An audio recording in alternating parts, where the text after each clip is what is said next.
pinaka-inis. Maraming nagmamahal pero marami rin nag-visit. Anyway, Sana all. magandang gabi sa inyong lahat. Magandang gabi. Nag-take down ba kayo ng notes nung nagsasalita si Nancy at saka si Charlize? Kasi ako nag-take down ako ng notes, oh. And mostly, the things that I will share with you is just a recap of what Nancy and Charlize said. But before that, let me just thank our speakers, our sales territory head, Jet. Okay, sir. And then we also have Lito, who presented kanina also, and our master showman, si Eric. And then, of course, Charisse and Nancy, thank you very much. Narinig niyo ba? Nancy's district is now 800 Strong. total manpower. Grabe. Sabi ko kay Jet kanina, Jet, pakibantayan ha. Kasi I think Nancy's team will be the first to hit 1,000 manpower in FWD. And if that happens, that's another milestone, not just for Nancy, but that's a record in FWD Philippines. So you should be proud, you should be happy that you're going to be part of that team. And the team who will break the first 1,000 manpower will be coming from Vismin. It's not even the leader who will break that record will be coming from Vismin. But anyway, 8:50 na. So I know it's been a long day for all of you. I will make this very quick. But allow me to introduce to you FWD from a perspective of someone like me, of Adnel Valesa. Sabi ni Jet kanina, mahaba ang biyahe because Ange is there. She was with us in Paris. Ange spent 5 days, 4 nights in Paris. They arrived 11th yata of May. I arrived in Paris May 10, and Bonjour. then I left a day after them.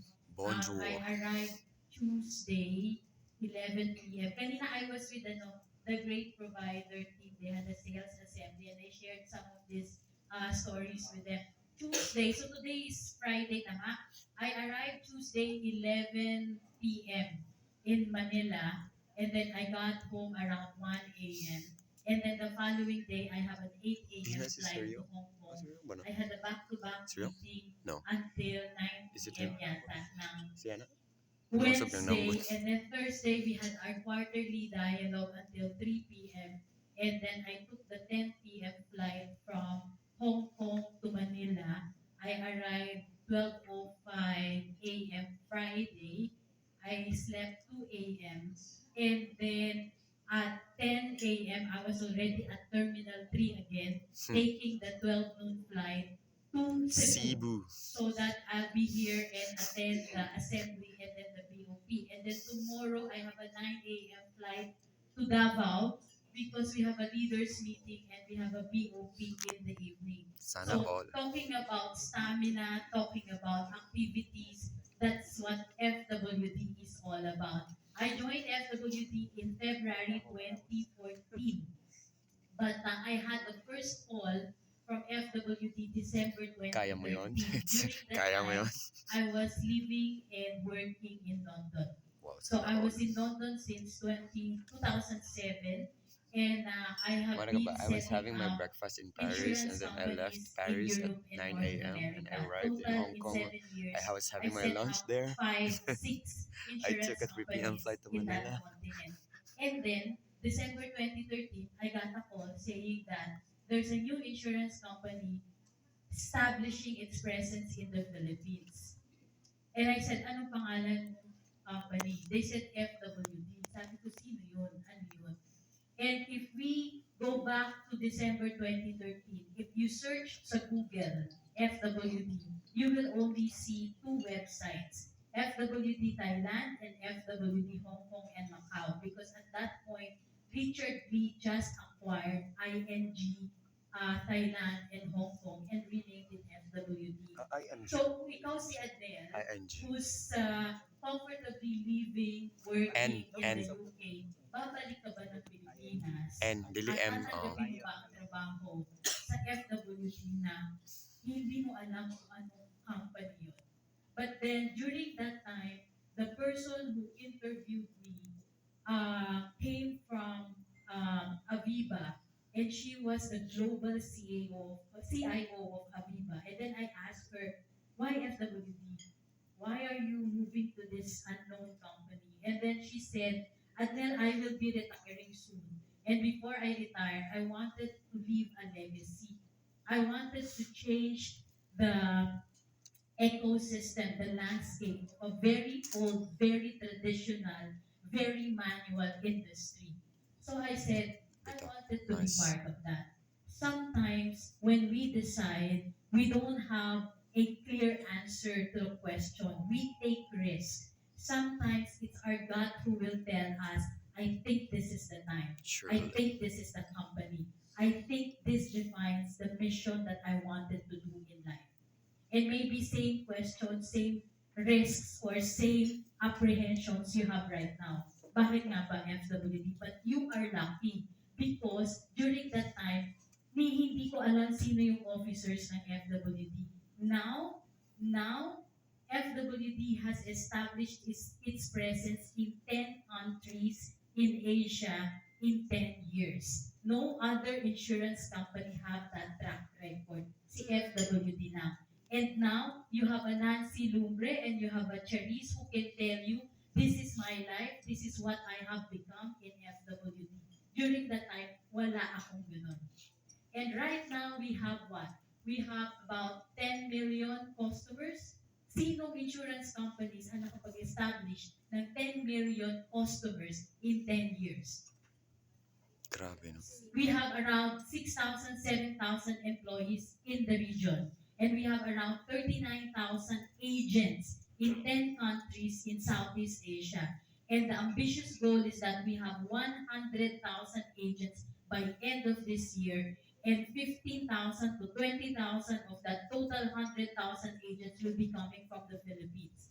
Whoa. We will make a mark in the industry. We will break records, we will create records. And one of the things that I always say also, remember I said kanina, I was part or I led the setup of 6 insurance companies in Europe and in North America, mostly on technology. When I saw the budget of FWD Philippines alone in 2014, when I saw it, it's more than the accumulated IT budget of all those 6 European companies combined. That's how much FWD invests in technology. And you can ask Nancy, you can ask Ange, Charisse, Brian, I saw kanina. You can ask them. During the pandemic, March 16, it was declared lockdown. March 17, business as usual for FWD. Our planners, Digital our man, no? leaders can continue selling because everything is automated. Unlike other insurance companies, it took them weeks, months before they were able to operate. And one thing that you have to be proud of for those who are already part of FWD. Since September 15, 2014, when we first launched our systems, the first policy issued of FWD up to now, close to 200,000, 250,000 policies, nothing was issued manually. We never used paper application. Everything was done digitally. No other insurance company in the Philippines will have that track record. So I joined FWD in 2014 initially as a consultant. Kasi nga sabi ko, kung hindi ito mag-work, babalik na lang ako ng UK. So I was a consultant for 1 year, and then after that, sabi ko, ituloy na natin to. So I became a regular employee of FWD 2014, 2015, and then in 2016, I moved to group office, our head office, corporate office in Hong Kong. And during that time, I left my role as head of IT in the Philippines, and I led the project management office of FWD. During that time, 2016 to 2019, that was the time when FWD was aggressively expanding in Southeast Asia.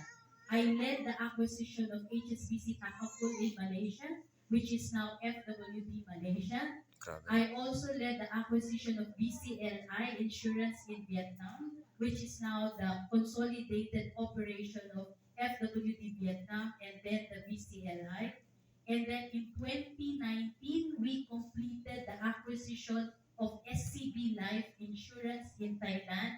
And that is the biggest, by far, biggest life insurance acquisition in Southeast Asian history. That acquisition is 3 billion US dollars. Sana And all. that is FWD. Freebie. FWD Thailand is 150B. now the biggest market within FWD Group. So I share that with you not based on facts or not based on mga press releases. That's a first-hand information from me. That is my journey with FWD for the last 9 years. So Grabe, what is grabe, ahead no? of us? So after my role in group office, I was asked to return to the Philippines in 2020. I led the Technology and Transformation Office of FWD. And early this year, I was asked to move to the agency team or the distribution channel, which now becomes my passion na. Sabi ko nga, we had a session 2 weeks ago. I said, kung may kanta, kasi the chief agency officer is not something that I asked for. Imagine, 3 decades, my background is in technology, operations, project management, and then I was asked to do distribution channel. Sabi ko, this is not something that I like. But then during our MDRT session, I said, kung may isang kanta, probably the kanta or the song that I will say in my journey with FWD right now is that I'll never love this way again. And you know that when you love, Sana it's all. not always masaya and May hugot. happy. Nasasaktan ka. Pero habang nasasaktan ka, mas nararamdaman mo na mahal mo kung ano yung minamahal mo. Sabi nga ni Ange kanina sabi, loveless daw siya sa Paris. But then, when she came back to the Philippines, she's in love, more in love with FWD. And she's going to marry FWD. Ewan ko dyan. So Ange will be instrumental in the 1,000 manpower target of Mount Nebo. Babalikan ko lang yung notes ko kasi sayang naman yung notes ko kila Ange at kila Nancy kanina. Sabi kay Charis pala, sorry. Sabi ni Charis kanina, this is what keeps me going. Hindi ko alam kung natandaan niyo, pero sabi niya, what keeps me going. Nung elementary tayo, di ba meron yung food groups? Go, grow, and glow. Natatandaan niyo? Yes. Maybe one of the things that you can reflect on and you can ask yourself right now, in whatever it is that you are doing, whether you're already with FWD or you're thinking to join FWD, what is it that makes me go, grow, and glow? Because that will define the fulfillment of your dreams in the months and years to come. Sabi kanina ni Nancy, maraming rejection. And you know what? Those rejection will really help you become a better person. That is when you persist. Persist through rejection and persist through failures. Sabi din ni Nancy kanina, what you believe, you become. May idadagdag ako dun. You become what you love. Because what you love is what you spend most of your time and energy on or energy for. What you believe is what you become. You become what you love. So if you love to serve people, if you love to chase dreams, that's who you become. There is a story of a mouse. Yung mouse, may nakita siyang cat, natakot siya, nagtago siya. Merong fairy godmother. So sabi ng fairy godmother, Mouse, I will make you a cat para hindi ka na matakot. Then the mouse became a cat, nakakita ng truth, natakot na naman yung cat. Kasi natakot siya sa dog. Sabi nung fairy godmother, Cat, I will make you a dog. Naging dog siya, may nakita siyang panther, natakot na naman siya. Sabi ng fairy godmother, Dog, I will make you a panther. Naging panther and then may nakitang lion. Natakot na naman siya. Sabi ng fairy godmother, there's nothing more I can do for you. Because even if I turn you into a lion, you will always have the heart of a mouse. We are all being called to be a lion. Change the heart. FWD provides you the platform to become a lion. But if you continue to doubt yourself, your capability, you will not be able to achieve your goal. It's difficult sometimes to convince people. It's difficult sometimes to let them have the same dream as you. But then at the end of the day, gustong-gusto ko yung isang kanta na sinasabi na, and when I've done all that I could, yet there are hearts I cannot move. Lord, give me hope. Because that's what will sustain us and keep us going. We hope against hope. Hope And is a then, four-letter word. alam niyo yung kanta ni Lea Salonga nung kinasal siya? Two words. The title of the song is two words and it says, I thank God for yesterdays, how they led me to this very hour, how they led me to this place. And if life should ask, and if life should come to just one question, do I hold this moment true? No trace of sadness, always with gladness. I do. Because it's very difficult kapag puro sadness or negative lang yung dala natin. No trace of sadness, always with gladness. I do. And then sabi ni Serena Williams, nung kinasal siya, puro lang tungkol sa kasal. Kasi si Angie kanina sabi niya she will marry FWD.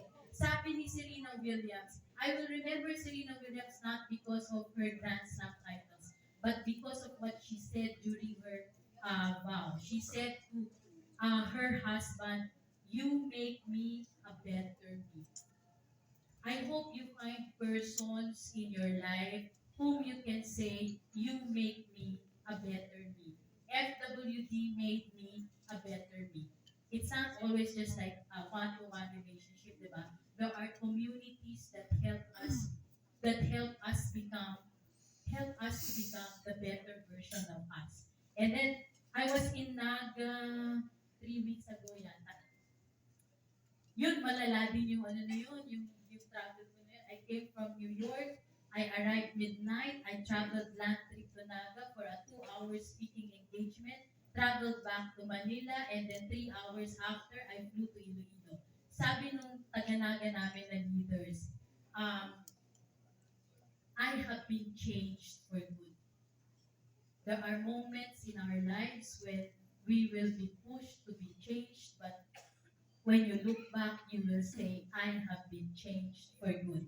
Let me end this talk with the three things that I always share during our BOPs. And this is the same thing I shared last March. Nandun tayo sa kabilang hall, di ba? Sa kabilang.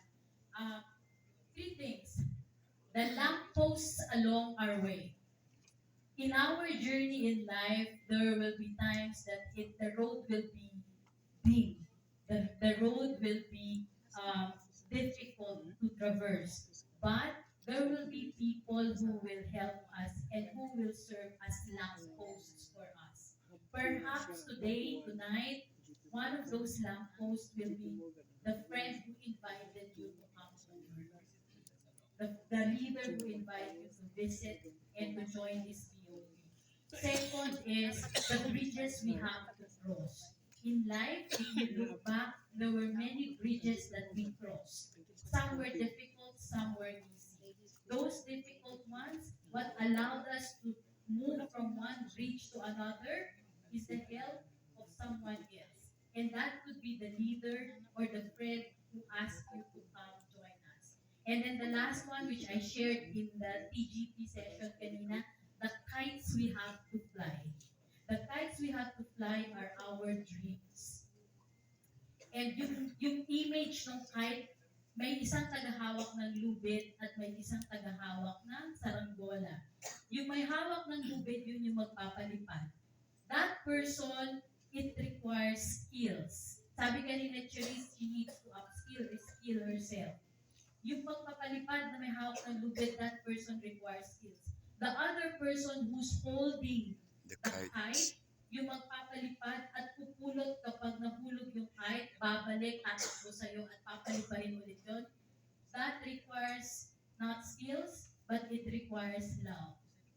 And that is for the leaders inside this room.